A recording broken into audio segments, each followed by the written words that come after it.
दिल्ली के पंडारा रोड पर बंगला number AB51 type 7 category के बंगले में आम आदमी पार्टी के राज्यसभा सांसद राघव चड्ढा 13 महीने से रह रहे हैं। 3 मार्च को राज्यसभा सचिवालय ने उन्हें यह बंगला खाली करने के लिए कहा था। राघव चड्ढा राज्यसभा सचिवालय के इस आदेश के खिलाफ पटियाला हाउस कोर्ट पहुंच गए। अब कोर्ट ने सचिवालय के आदेश पर रोक लगाने से इनकार करते हुए बंगला खाली करने के लिए कहा है। इस एक्सप्लेनर में जानेंगे राघव चड्ढा के बंगले विवाद की पूरी कहानी और दिल्ली में सरकारी बंगला अलॉट होने के नियम और कानून। 2 मई 2022 को राघव चड्ढा ने राज्यसभा सांसद के तौर पर शपथ ली। करीब 2 महीने बाद 6 जुलाई 2022 को उन्हें दिल्ली के पंडारा पार्क स्थित बंगला नंबर C1/12 अलॉट किया गया। यह बंगला टाइप 6C कैटेगरी का है। इस तरह के बंगले में एक ड्राइंग रूम और 3 बेडरूम सेट होते हैं। हालांकि राघव को यह बंगला पसंद नहीं आया। 29 अगस्त को 2022 को उन्होंने एक पत्र लिखा और टाइप 7 बंगला उन्हें अलॉट करने की मांग की, आग्रह किया। इसका राघव की अपील पर उन्हें 3 सितंबर 2022 को राज्यसभा कोटे से पंडारा रोड पर बंगला नंबर AB5 अलॉट किया गया। यह बंगला टाइप 7 कैटेगरी का है। 11 महीने पहले 9 नवंबर 2022 को राघव इस बंगले में शिफ्ट हुए थे। शिफ्ट होने के 4 महीने बाद ही 3 मार्च को राज्यसभा सचिवालय ने आप सांसद राघव चड्ढा को यह बंगला खाली करने के लिए नोटिस जारी कर दिया। सचिवालय के इस आदेश के खिलाफ राघव चड्ढा पटियाला हाउस कोर्ट पहुंच गए। आप सांसद ने कोर्ट में बताया कि बतौर सांसद अभी उनका कार्यकाल 4 साल से ज्यादा समय का बचा हुआ है। ऐसे में उनसे यह बंगला खाली नहीं करवाया जा सकता।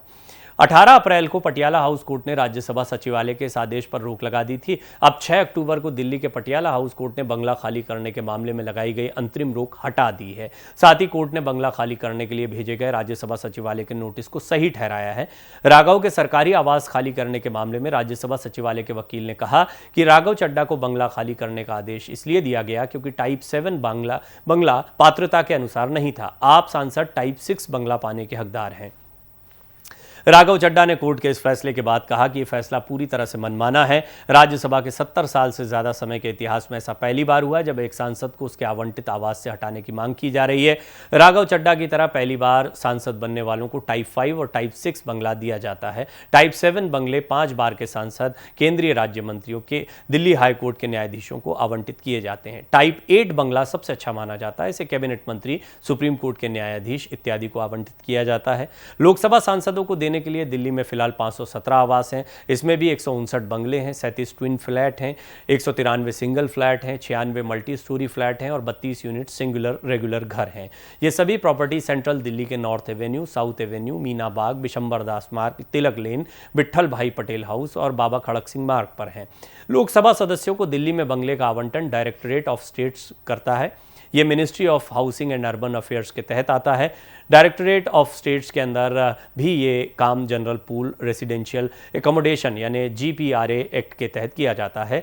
इसमें घरों के आवंटन के लिए केंद्र सरकार के general pool residential accommodation rules 2017 का पालन किया जाता है। GPRA में केंद्र सरकार का कोई भी कर्मचारी घर के लिए आवेदन कर सकता है, लेकिन अलॉटमेंट के लिए पे स्केल ऑफिस और पोजीशन को देखा जाता है और उसी के अनुसार आवास दिए जाते हैं। इन आवासों के लिए सरकार की तरफ से एक मासिक किराया भी तय है। इसे सरकार मार्केट रेट के हिसाब से ही रखने की कोशिश करती है। इन घरों के रखरखाव के लिए सरकार की तरफ से भत्ता भी दिया जाता है। जिन सांसदों को सरकार बंगला नहीं दे पाती है वो सांसद दिल्ली के किसी भी होटल में सरकार के खर्चे पर रह सकते हैं। सांसद जितने भी दिन अपने काम से दिल्ली में ठहरता है उसका खर्च केंद्र सरकार उठाती है। सरकार सांसदों के लिए होटलों में अस्थायी आवास कैटेगरी के तहत भी रहने की व्यवस्था करती है। होटल में सिंगल स्वीट दिया जाता है। यह तब तक के लिए होता है जब तक सरकार उस सांसद के लिए नियमित घर की व्यवस्था नहीं कर देती है। राघव चड्ढा जैसे या अन्य इसी तरह के मामलों में सरकारी बंगला खाली कराने का भी एक कानून है। इसके लिए पब्लिक प्रीमाइसेस यानी eviction of unauthorised occupants act का इस्तेमाल किया जाता है। कानून के नियमों के मुताबिक नोटिस मिलने के 30 दिन के अंदर बंगला खाली करने को कहा जाता है। बंगला खाली नहीं करने वाले को 3 दिन में इस नोटिस का जवाब देना होता है। जवाब में यह बताना होता है कि उन्हें प्रॉपर्टी को खाली करने का आदेश क्यों ना दिया जाए। दोनों पक्षों में कोई विवाद होने पर शो कॉज नोटिस भी जारी किया जाता है। फिर डायरेक्टरेट ऑफ स्टेट्स मामले की सुनवाई करता है। इतने के बावजूद भी कोई जवाब नहीं मिलता है तो बंगला खाली कराने के लिए राज्य बल प्रयोग कर सकता है। 2019 में इस कानून में एक संशोधन के मुताबिक बंगला खाली नहीं करने पर अब 10 लाख रुपए तक का जुर्माना भी लगाया जा सकता है। राघव चड्ढा को अब यह बंगला खाली करना पड़ेगा।